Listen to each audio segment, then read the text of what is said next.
12,000 रुपए महीने तनख्वाह, शराब पर उड़ा देता 50,000, 2 मंजिला आलीशान घर बनाया,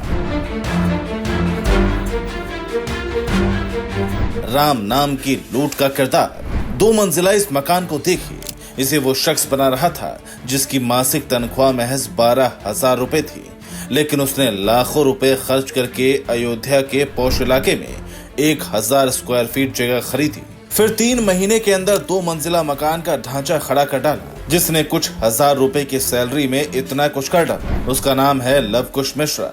जी हाँ, वही शख्स जिसे राम मंदिर के चंदा चोरी मामले में गिरफ्तार किया गया है। लवकुश मिश्रा पहले पेशे से कार मैकेनिक हुआ करता था, फिर इसकी नौकरी राम मंदिर ट्रस्ट में चढ़ावे की रकम की गिनती में लग गई। बस उसी के बाद इसके दिन फिर गए।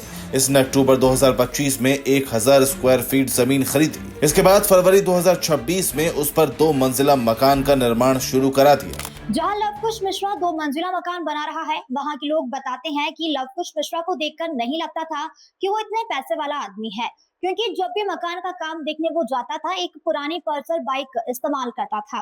दावा तो यहाँ तक की किया गया है कि लवकुश मिश्रा शराब के ठेके पर ही एक ही दिन में 50-50 हजार रुपए उड़ा दिया करता था। सोचिए, जिस शख्स की तनख्वाह महज 12,000 रुपए है, वह इतनी मोटी रकम एक झटके में कैसे खर्च कर सकता है। यहाँ से इस बात का शक गहरा रहा है कि लवकुश मिश्रा चंदा चोरी में यकीनन शामिल रहा है। यही वजह है कि जब जांच शुरू हुई और उसके घर की तलाशी ली गई, तब करीब 12 लाख रुपए उसके घर से बरामद हुए थे। लेकिन यहाँ सवाल ये कि इतने बड़े स्तर पर चढ़ावे की चोरी हो रही थी और ट्रस्ट के सदस्यों को भनक तक नहीं लगी, या फिर ट्रस्ट के सदस्य ही सब कुछ जानते हुए खामोश रहे। हालांकि अब तक इस मामले में कुल 8 आरोपियों की गिरफ्तारी हुई है, जिसमें लवकुश मिश्रा भी शामिल है। इसके अलावा ट्रस्ट के महासचिव चंपत राय और दूसरे पदाधिकारी अनिल मिश्रा को पुलिस ने नोटिस जारी करके बयान दर्ज करने को कहा है। यानी अब छोटे कर्मचारियों के बाद बड़े लोगों पर भी कानून का शिकंजा कसता दिखाई दे रहा है। Bureau report, P24 news.